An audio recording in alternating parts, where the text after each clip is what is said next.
Hello, everyone, and welcome back to This Week in Guns, brought to you by Patriot Patch Company, VZ, Greps, and Primary Arms. This show offers commentary on the latest firearms industry news, information, and buzz. I'm your host, Matthew Larosiere, and I'm here with my co-host, Sean Heron. Sean, how are you? I'm good. I was like, I'm not substandard, and I'm not. No, yeah, I didn't change it from last time. Wow. But yeah, man, it's been a minute. You've been busy. I mean, I'm always busy. I'm just busy like boy. Trying to do a lot of stuff. Would you say you're a busy bee? I'm a busy bee. I'm a busy boy bee. A boy bee. Yeah. And you know that if I'm a boy bee, and that's very similar in rhyming to Orbeez, so I would actually probably be outlawed in New York. Yeah, dude. What the heck was all that, dude? Like. So a kid actually pointed one at like some corrections officer, and the corrections officer shot and killed him. Yeah, just murdered him. And New York is like, by the way, that was okay. Like they think to get. Yeah. I had never even known about this crap, and then after that happened, I'm like, where was I? I was in Academy Sports, and I was like, is that what that is? Like, now I think they're cool. They're awesome. Well, because you buy the balls in this little container like this, and it's like it has 10,000 of these balls. You're like, what? Yeah, it turns out you hydrate them. Yeah.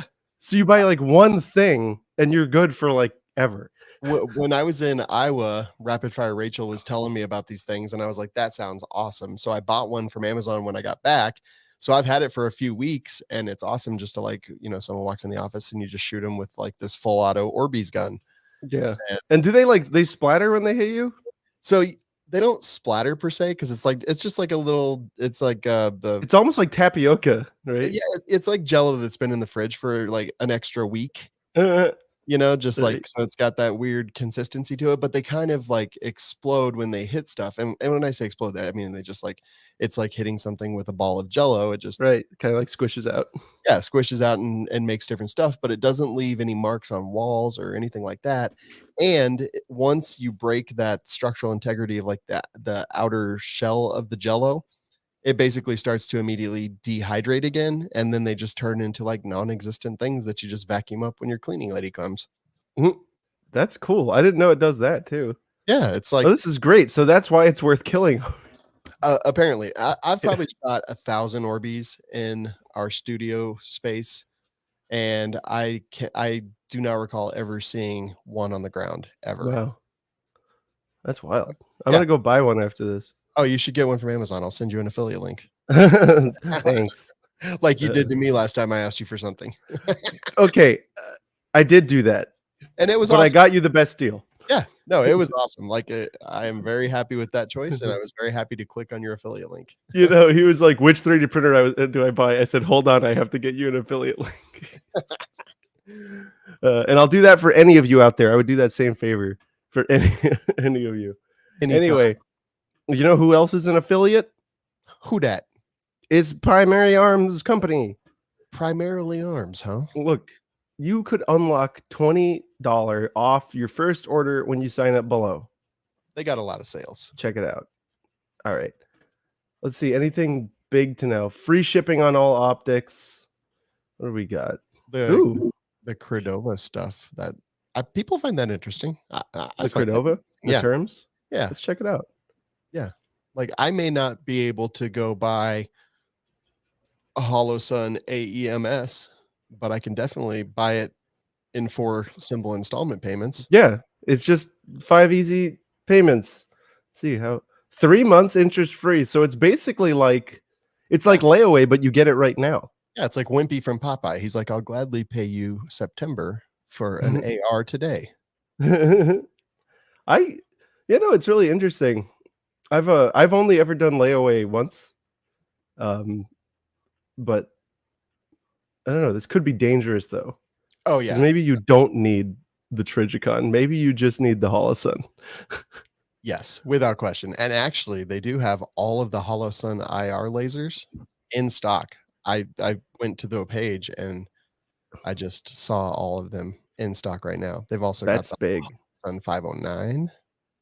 Like, yeah, let's go to optics. No one has this stuff. Right, but the real stuff that you want to look at on here is the Primary Arms Optics. Yeah, you could look at that. Right? That's the real stuff you go here for. That's the real stuff. I actually have a few primary arms. I put one on a shotgun project that I'm doing. It's This one, right?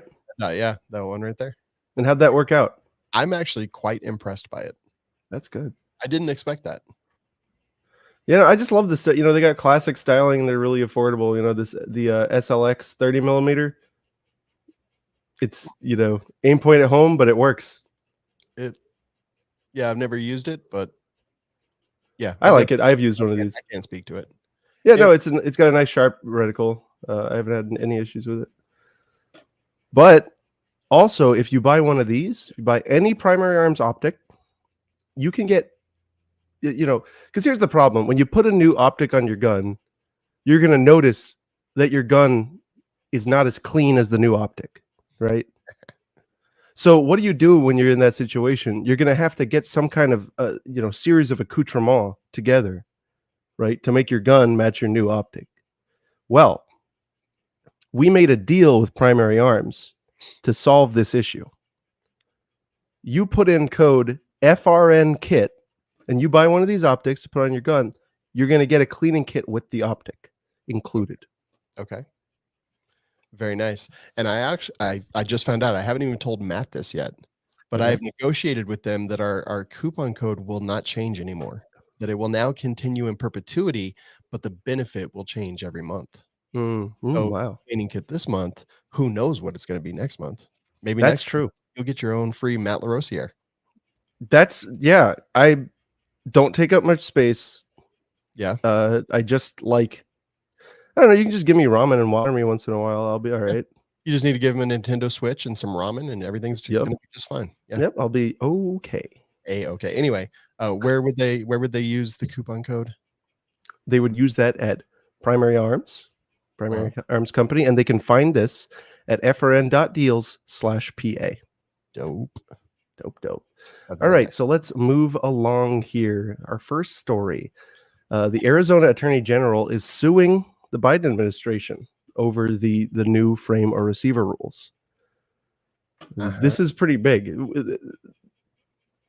They haven't taken effect yet, but ATF is already acting like they have. There have been some arrests, some prosecutions of people who had parts kits that ATF is now saying, we're complete firearms, and they're saying they're machine guns or whatever.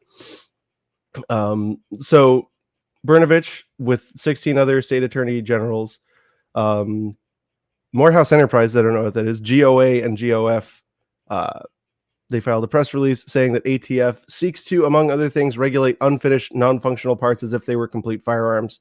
This threatens the American tradition of private firearms manufacturing that predates the revolution. So that's well written. If someone was like read that to me, I'd be like, Matt wrote that. Well, thank you. It's pretty interesting. Like at the center of this lawsuit, there's a North Dakota resident, Elijah Jimenez, who makes his own guns out of spare parts. He's a plaintiff. He buys his parts, including unfinished frames, tools, jigs, and other items to assist him in making firearms from online retailers. Given the breadth of the final rule, as explained in the lawsuit, the ruling directly impacts his ability to acquire these parts and also makes it difficult, if not impossible, to determine what parts he is allowed to purchase online and from which vendors without exposing himself to potential criminal liability for undefined crimes such as structuring. And this is all real concerns. And I was actually on I did a Federalist Society talk on this rule, where they had this guy, this law professor from Texas, who was like, no, this rule, it's not that big of a deal. It's only affecting manufacturers who don't want to pay their taxes. It's not a bad, it doesn't affect individuals. And to the extent it does, just put a serial number on it. And I was like, it only affects individuals. Yeah. I was like, are you actually kidding? And he kept saying that. He's like, just put a serial number on it. I was like, you do realize that it doesn't just require a serial number, right? And he looked like a deer in the headlights. And he was the expert that's, allegedly talking about gun regulations.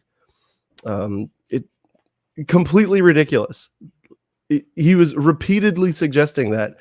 And it's like his logic was so circular because he's accepting that everything, and also the proponents of this are accepting that everything in the new rule is true. So it's, yeah, no, if you sell an unfinished receiver, well, that's a firearm, and you should have had a license to sell it, and so you're an unlicensed dealer, and so you should have put a serial number on it, and so you should have paid your tax. Is he talking about like the excise tax or what? Yeah, which isn't a thing on just receivers. No. Yeah. Wow. Yeah. So how does this work? How is the AG, the AZAG, as I like to call him, how is he suing the Biden administration for a plaintiff in North Dakota? So there's,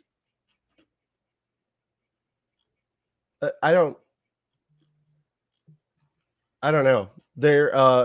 It's probably I haven't actually seen the lawsuit. I've just read the article. But how this can work is that there's one core plaintiff, and then there's additional institutional plaintiffs that bring separate claims. Like they wouldn't be joining on the individual as applied question. They'd be joining on how as it applies to their members. Like they'd be stepping in on behalf of their members who are similarly situated. And then the AG for their residents, right? For the people of their state that are similarly situated. I see. There may be separate converging lawsuits, but Yeah, I'm not 100% sure which mechanism they're using here, but there are quite a few to choose from. And this is actually a fairly common tactic when, the underlying claim could be easy to defeat on standing. So they'll, like a bunch of plaintiffs will band together, all bringing separate theories, right, against the government, just to try to keep the government from shooing the lawsuit out of court. That's clever. Yes, it's unfortunately required because the framers made a mistake when they wrote Article 3 of our Constitution. They should have. Standing was a mistake, in my opinion. Everybody should be able to sue the government at any time for any reason. Makes sense. That's actually pretty dope. So yeah, this is kind of a big thing. And didn't they just punt this? Didn't the ATF punt the new stuff to like October or something? Did I read that? Are you thinking of the pistol brace rule? Oh, maybe, yeah. Yeah. What about frames and receivers? Is that August 1st or? It's coming up in a couple months, right? Because there was a 180 days or whatever it was. An easy way to check, if you go on the AK flat websites, they'll tell you how long you have to buy them. Yeah. On which websites? Like the ones that sell 80% AK receivers. They're like, we're gonna stop it on the others. Here, look, I'll go to. I won't say the name because they didn't pay us. And also, I don't want the YouTube to get mad. If they paid us, we would not care. Is it a guy named Jordan? So, yeah, as of August 23rd, 2022, we won't be selling receiver flats or blanks to individuals. Very interesting. So you got another month to get up your. I'm wondering. As that date comes closer, are they gonna like have a mega sale? Ooh, maybe, probably. Pick another website that sells them. Oh, yeah, summer sale. It's just weird. Weird. It's almost as if they're like, by pushing this crap. Oh yeah, no, they're on sale. It's for damn sure. Yeah, it's almost as if by pushing this crap, they're encouraging people to, like dump as many as possible onto the market. Right. Absolute millions of them probably being sold. Good. Yep. Neat. Tradition as it should be. Yep. Well, cool. That is good. So GOF doing some good stuff. That's I like to see that. Yeah. Here's a little quick thing. So, we all know that there's violence in the world and that everything is terrible and we're all going to die. But what are some ways we can prevent this? Well, I would say the best thing would be for the police to protect me from everything. That's true. But what about a garden? Oh, the study to look at gardens to reduce violent crime. Oh, you had me right there. Growing my own cucumbers. I'm going to be so busy picking weeds and killing insects that destroy my garden that I won't have time to just do random drive-bys. Well, apparently we're paying for a study to find out whether putting in a bunch of gardens will prevent violent crime. Senator John Cornyn said plenty of privately funded studies are available without the $25 million that Congress contributes to gun violence research each year. But they've split the $25 million gun research spending evenly between the NIH and the CDC. And yeah, right now, one of the things they're working on is $2.25 million Michigan and Ann Arbor to determine whether turning vacant lots into green spaces, such as community gardens, pocket parks, or green infrastructure, will reduce firearm violence in Detroit. Are they dumb? No. Okay. Well, hold on. Let me step back a little. They want money.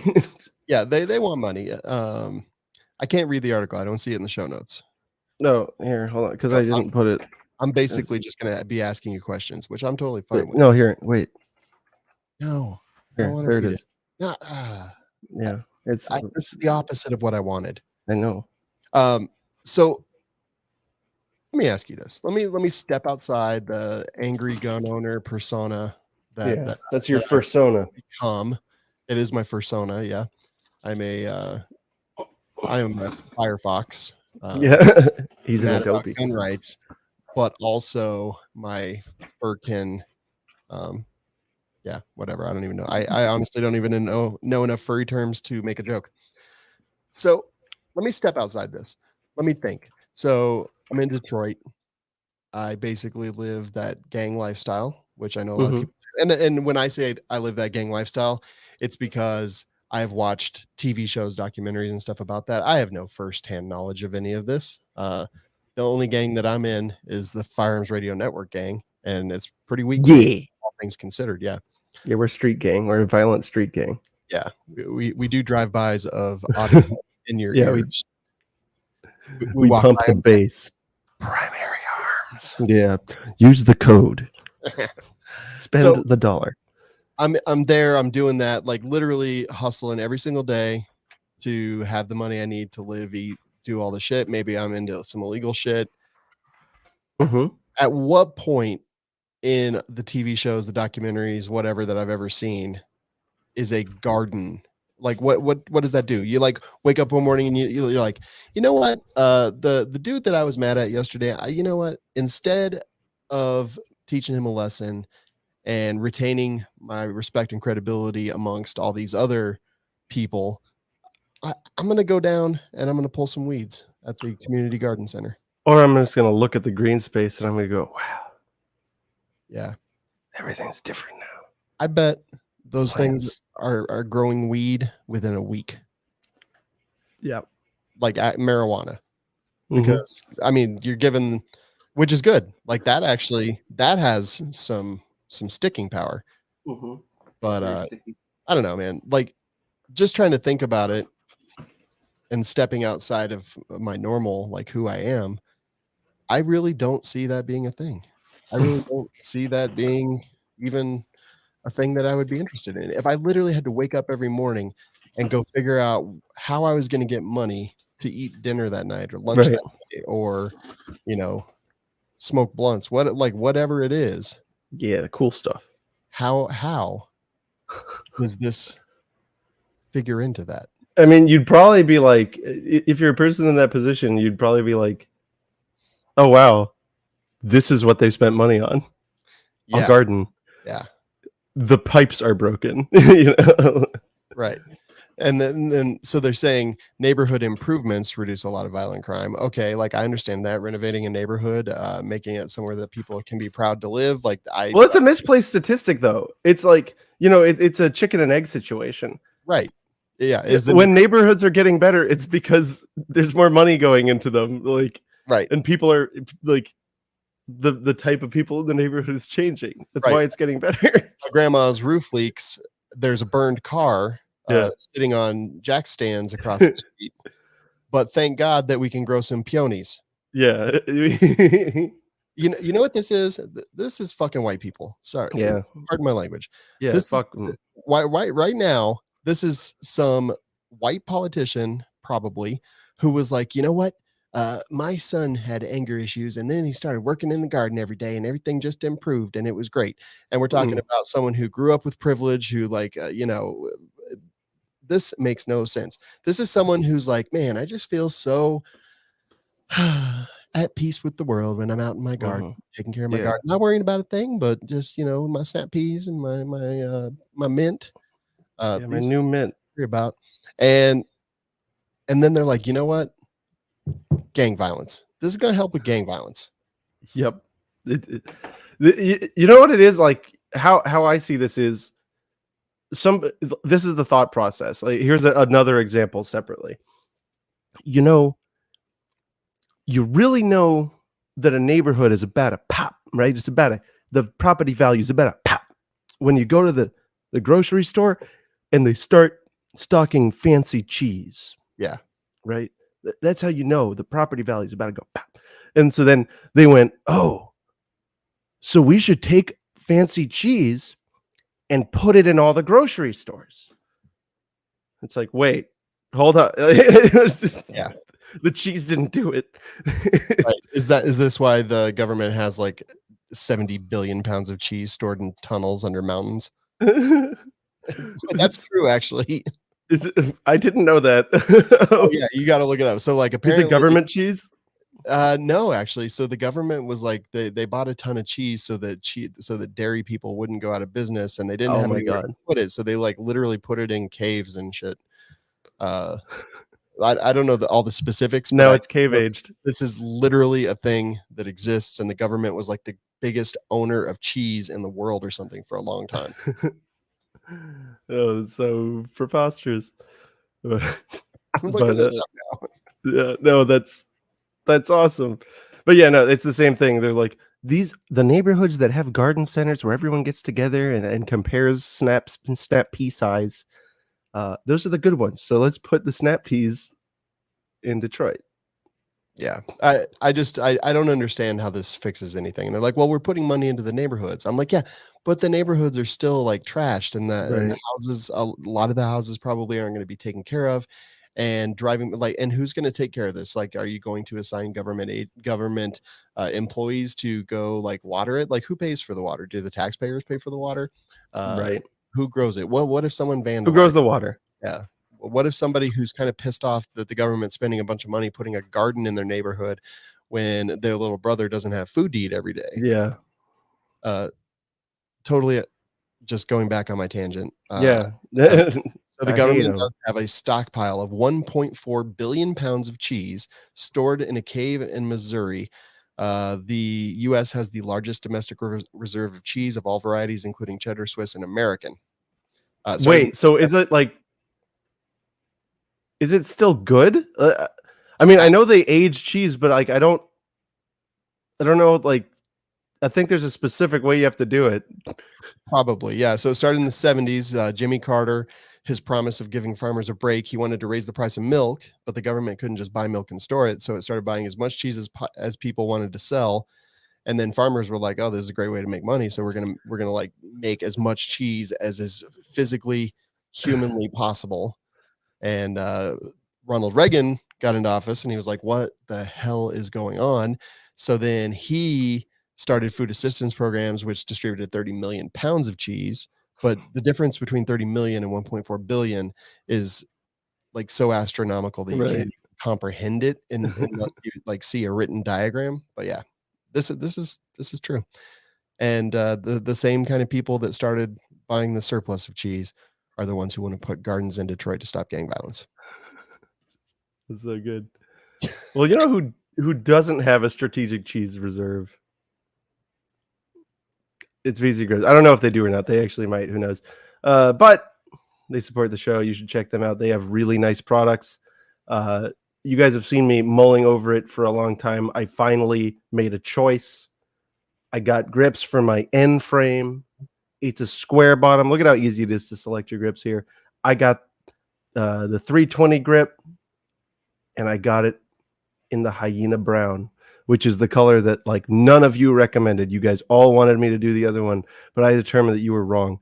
I was just going to say I would have picked the green, but that if I would have told you that, you would have never picked the green. Yeah. the Dirgy Olive. That was the one. The Dirgy Olive Yeah. or the Black Cherry. Oh, that's good. But I like the Hyena Brown. Do you have it on the gun yet? Yes. Okay. I would like you to show that to me when it's not here. Pulled off of YouTube. Oh.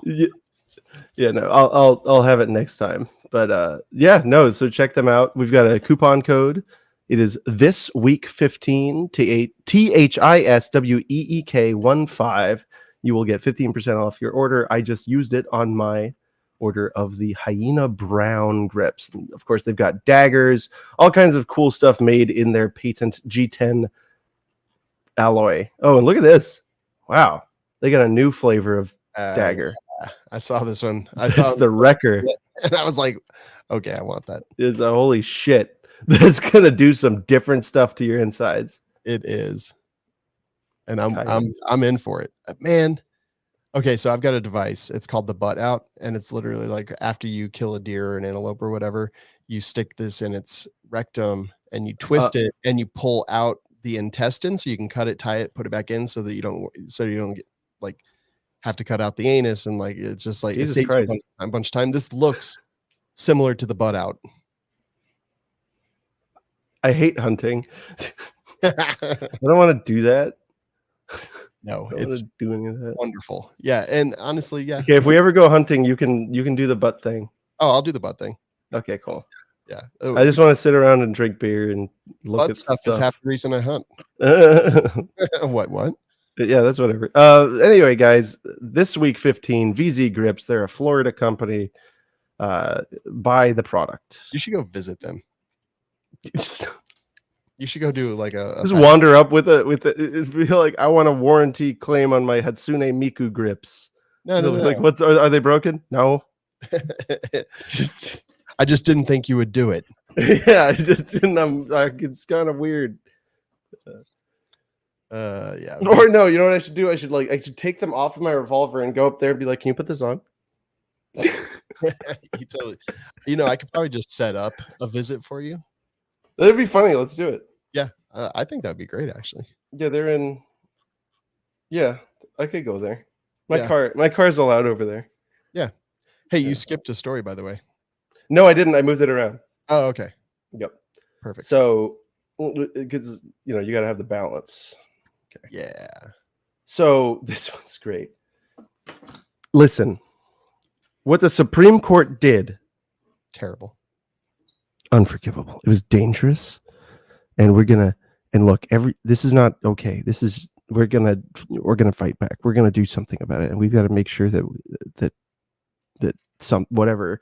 Everytown, is furious right now at the inaction of state governors who are not violating their duties, right? Violating their oath of office to attempt to restrict the rights of their people. So we can see here, they made a scathing statement about Maryland Governor Hulk Hogan. Yeah, Hulk Larry Hogan is his name. Yeah. So following governor's inaction to curb impact of dangerous Supreme Court decision, gun permit applications in Maryland have spiked. Here's what you need to know. From June 23rd to July 11th, people submitted 5,000 new applications for wear and carry permits. That's about a 772% increase from last year. Taking action to curb the effects of this irresponsible decision by the Supreme Court is crucial. In Montgomery County, the city council is currently considering a measure to address the decision by prohibiting the carrying guns in sensitive places such as parks, public buildings. If you would like to speak to a Maryland Moms Demand Action volunteer, please don't hesitate to reach out. Weird. Yeah, just the picture of them getting so angry and their suburban mother impotent rage, where the best thing they can possibly think of is to put gardens in Detroit to stop gang violence. Yeah.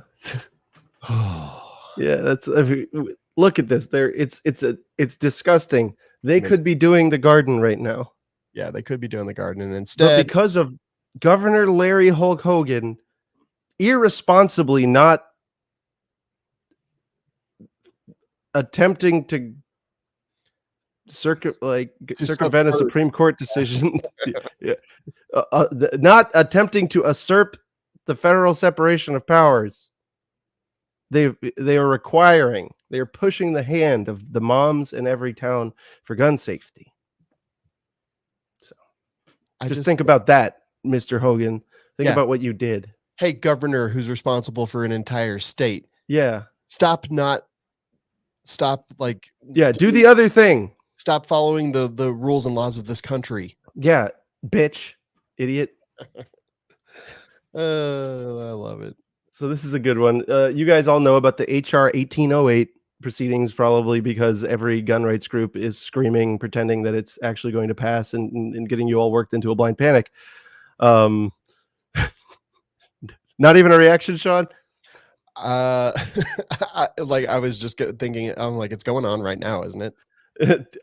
Yeah. So the vote, the House vote has not happened yet, which is why I put that story at the very end. Oh, I see. Because I'm hoping that we'll be able to report on it during the show. But we know it's not going to pass the Senate. So, I mean, they're doing some tricky stuff, right? So they're like, yeah. A few days ago, Nancy Pelosi was like, give me some bourbon and scotch and we're going to go ahead and pull the HR 1808. We just don't have the support. And then what, yesterday? Yeah. Got him. We're going to vote tomorrow morning. Good morning. Good morning. Sunday morning. Yeah, I remember that story. Yeah. And then, so that's going on when we're recording this. Yep. I still don't think it's going to go anywhere. And I think here's my position on that whole bill. If they were to actually shoehorn this through, that would be the stupidest thing possible. Because the thing that keeps these people up at night is the idea of the Supreme Court overturning an assault weapon ban. Like, if they push for a federal assault weapons ban, there's going to be a lawsuit in every single circuit. And some of them are going to be decided the right way. And then the Supreme Court is going to see a circuit split. And then what's going to happen? Right? Yeah. I mean, Bruin or NY Serpa, does that actually... Bruin is the proper case. Yeah. That actually would be like, do you think that would help overturn an assault weapons ban? 100%. And why? Because there's no historical basis. Oh, weird. The only thing they have is the Statute of Northampton, which is what the government relied on in Bruin, which regulated the carrying of dangerous and unusual weapons in such a manner as would ordinarily cause terror. It's a little different from saying you can't own a thing, right? So no, there's no historical precedent whatsoever. Well, there's been a lot of hearings and stuff on this bill, and there's a really funny one where, what's this cat's name? Representative Raha Krishnamurti of Illinois asked Ruger, right? He had the Ruger representative who he dragged over there for no reason. This is the cat right here. Look at his little paw. He's got his little I'm talking hand gesture, which is done by people with low testosterone to indicate that they're talking. Yeah. I wasn't just doing that. You weren't. Yeah, I didn't see it happening. I did not see you doing that at all. Listen to me, Mr. Larosiere. Well, hold on a second. I want to go back real quick to the assault weapon. Mm-hmm. The bug assault? I generally don't think that these people are stupid. I think they're misplaced, but I don't think they're stupid. So why, in your opinion, in your esteemed opinion, sir, why do you think that she would pull back and then reschedule and then still be pushing this through if, in fact, the thing that keeps them up at night is the overturning by the Supreme Court of an assault weapon ban, even though we just got Bruin? Like, why? I think she's depending on it not getting through Senate. And so this way they can be like, oh, look, we tried. It's a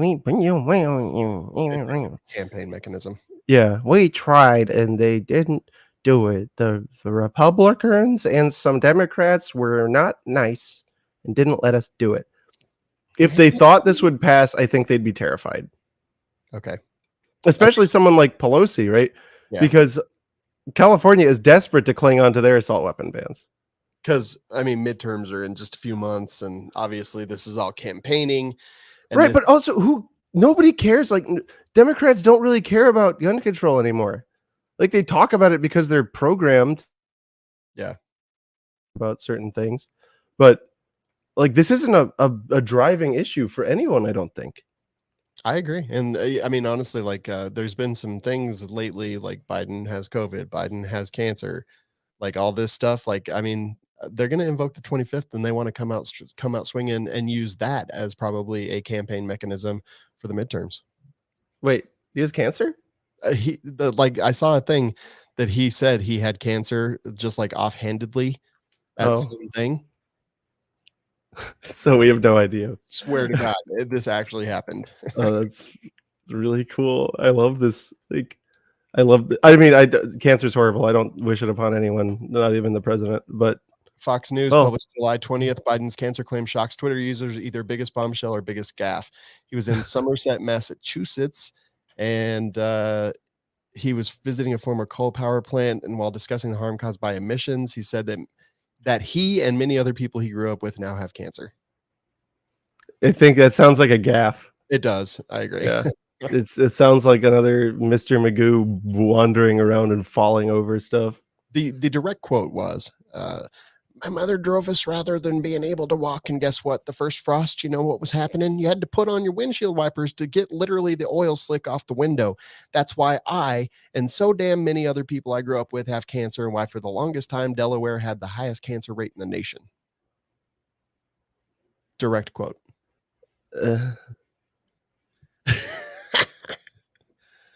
Cool.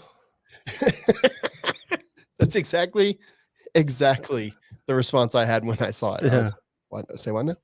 It's like, dude, we elected this dude to be our, like, effectively, right, representative to the rest of the world.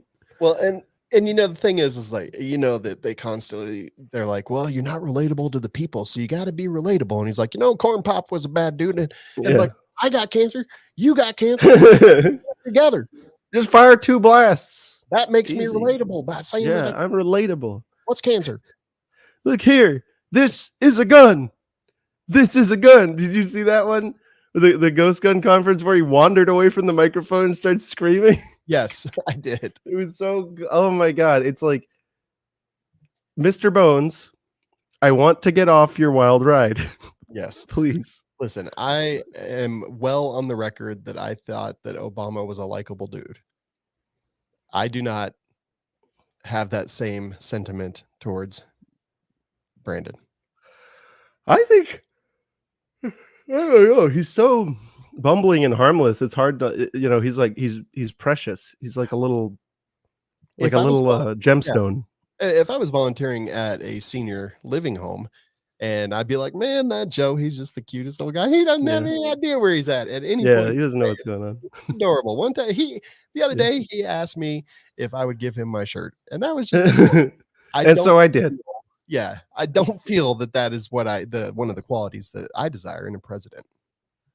Yeah, like, I feel like if you're gonna go down this road, you have to go like full comedy mode and just actually have like a dog or something. Right. Yes. To where it's just total RNG and you just like put buttons in front of it to make decisions. There was actually an episode of Black Mirror, and it was kind of like that. There was like a dude in England running for some stupid political office. I don't understand their mechanism of government. And they had a dog, an animated dog, like a comedian that ran around, and he like animated a dog that was on the side of a truck. And he would like talk crap to all of them, and then the animated dog ended up like running for office, and then the CIA actually took over the program and used that animated dog that so many people like loved and would vote for to run coups throughout the entire world. You just give me a look like, are you drunk right now? No, it's like, I'm literally wondering, does life imitate art, or is it the other way around? Because like, honestly, if you told me that happened in real life, oh yeah, I would just be like, oh, that's weird. yeah. Yeah. I mean, we already have one instance of the CIA using an animated dog to encourage a. I'm kidding. That might have been a far-fetched one, but if you guys get it, put a like this video. All right. So yeah, that the guy's stupid. Yeah, no, Mr. Krishnamurti was talking to the Ruger guy. That's what we were talking about. Here's the dude again. He's got the hand thing. And he says, all right. This was at the Committee on Oversight and Reform on Practices and Profits of Gun Manufacturers, because they're making money, and that's not good. Krishnamurti used this time to question the witness on a variety of issues, the last of which was police officer safety. He asked Daniel Defense CEO Marty Daniel to commit not to sell a weapon that tears through bulletproof vests. And then he moved to the next witness when Daniel talked about his company's commitment to self-defense. Of course, the response was like, that depends on the ammunition. I just sell guns. Right. So then he goes to Kilroy, the Ruger guy, whatever. Addresses Kilroy. I assume you won't sell a weapon that tears through bulletproof vests, will you? Kilroy responds, Congressman, with all due respect, the ability to pierce body armor relates to the ammunition, typically not the firearm. So Krishnamurti shot back. So will you not sell that ammunition either? To which he says, Congressman, we do not sell ammunition. We sell firearms. I don't know why, but I can just hear Lady Gaga in my head every time I hear this Congress critter's name. Like, Raha, Uraha. Krishnamurti. Yeah. And I bet that's what's going through his head, because he's making no damn sense and he's actually functionally special. Yeah, that's true. He's mentally hilarious. He has Gerald Ford hair also, which is quite interesting to me. Perhaps. Anyway, so another Maryland story over in Welcome, Maryland, which is a very nice name. Black women who once did not like guns are embracing them as crime is increasing in Maryland. And, some of you might say, well, this is a good thing. And I agree, because more gun owners makes gun control more and more untenable. But others are saying that this is bad and black women are being exploited by the whites or the gun industry or something. So there's some quotes. This phenomenon flies in the face of the scientific evidence that we've had, but it all sadly, tragically, is a predictable outcome of all of the different factors that have been converging. And then the counter of that is one of the women they focus on the story. Parker took aim and fired about 24 rounds at a set of steel targets. When she laid the gun down, she was smiling. I feel better already, she said. Yeah. Why can't you just let people be safe and enjoy their lives? Yeah, why can't you just let people do what they want to do? If they're not hurting you, breaking laws, like, why don't you just leave them alone? Yeah. And why is it that they're like, oh my God, black women are getting guns? Oh my God. I am very concerned about this. Yeah, this is, and then of course they're saying it's still, though, nearly 3 in 4 gun owners are still white. It's like, isn't that what you want? Like, don't you want equality in all things for all people? Well, that is slightly overrepresented. Yeah. I think the country's like 60% white. But wait, hold on. That is nearly 3 in 4. So it might actually be getting pretty good. Yeah. I don't know. Or, pretty representative, rather. While gun ownership has long been common in rural black households, the surge of interest in firearms among urban black women profoundly alarms experts on gun violence, who point to a large body of research demonstrating that gun possession is correlated with a greater, not lesser risk of violent death. Yeah. I want all people to have guns. Black people, Yeah, white everybody. people. Yeah, everybody Yeah. all the time. And Everybody except Yankees. will some of those people be bad and do bad things? Yep. Yeah, that's what makes life interesting. Dangerous freedom. Oh, Yeah, that's true. That's true. look it up, sweaty. That's It's a real thing. So I wanted to go back real quick. This is Raha Uraha, and this is Gerald Ford. Yeah, go back. Oh man, it's him. The sideburns. He's back. Yeah. Yep. He's back. He's back. Oh no, and he's literally just as dumb. It's like the same dude. All right. Hey, real quick. Going back to Daniel defense. So yes, Raha was a silly boy and asking dumb things because he clearly doesn't understand any of these things that he's trying to legislate against. But then further in those hearings, a question was asked of them about like disbanding the ATF. This is all over today, like and late yesterday. And I kind of wanted to like talk about it a little bit. So they asked about disbanding the ATF. Both Ruger and Marty Daniel came back, and I'm paraphrasing, not exact quotes, but we work closely and carefully with our with ATF, whatever. And at this point, we do not support the disbanding of the ATF. It's basically Wow. Oh wait, you didn't see that? No. Oh, here, hold on. I'll get the exact quote because it's worse than I just made it sound. Yeah, what? I mean, Ruger, I expect this from, and Daniel, I expect this from, but I'm still mad. Yeah, Daniel's a cop company. I accidentally just went to Raja Krishnamurthy's website. That's true. I see that down in the little preview. Yep, that was an accident. Wait, was it in that same article? I don't know.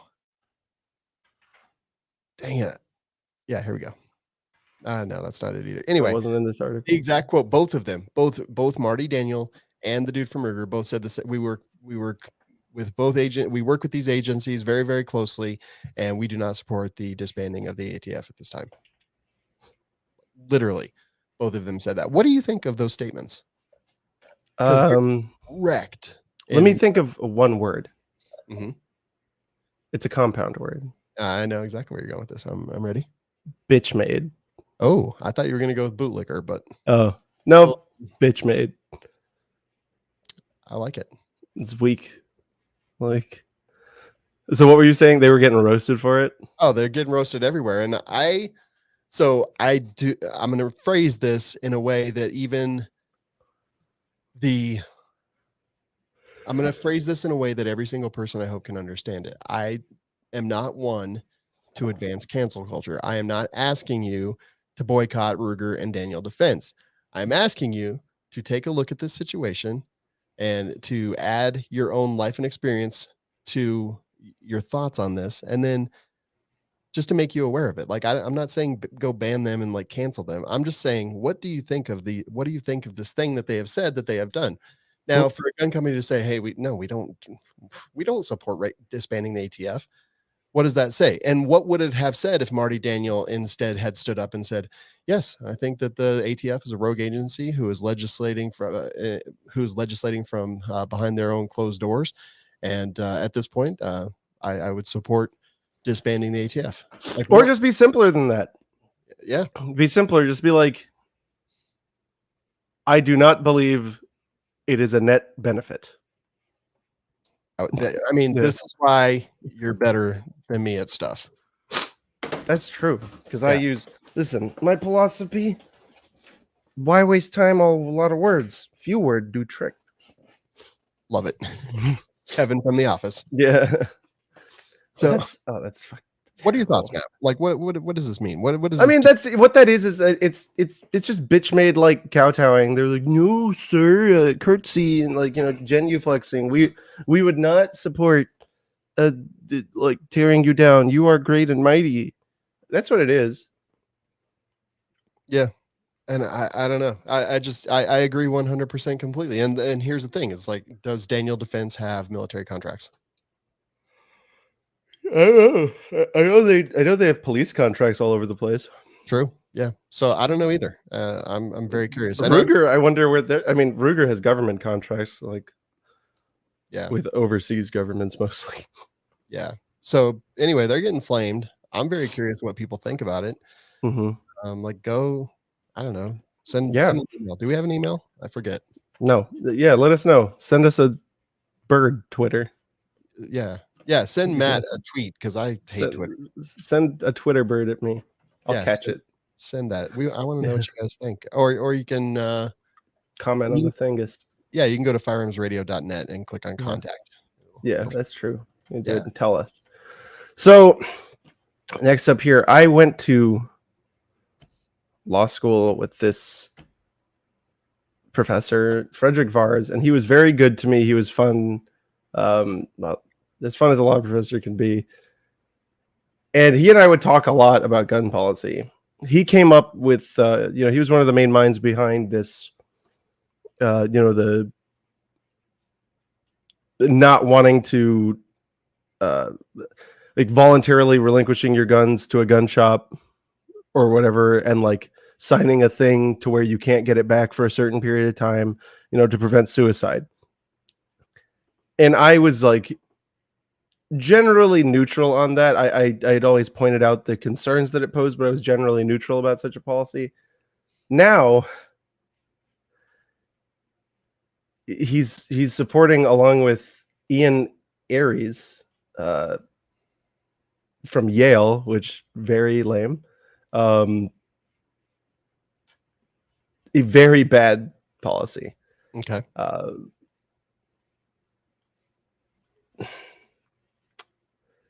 So they're saying that private citizens should be able to petition the court or the police or whatever, unlawful possession petitions, basically like, I think this person isn't supposed to have that gun. Like either the gun's illegal or they're a prohibited person. So government, I need you to go raid them and find the gun and find out if it was okay. What? Yeah, he's saying that instead of allowing private citizens to sue other private citizens, we propose that California and other states should authorize unlawful possession petitions and incentivize private citizens to file them before state trial judges. This would give the courts the ability to order the removal of a firearm if there is probable cause to believe that someone possesses them illegally. What? And like literally, he's like, you should incentivize people to do this. Because the idea is, because we have these like very rare cases where people are like, everyone knew that he had a gun and he was prohibited and then he did the crime. So we could prevent that if your neighbors were able to just get you swatted at a moment's notice. Let me ask you this: hasn't a very vast majority of the last several mass killers been known, air quotes, known by the FBI, known of by the FBI?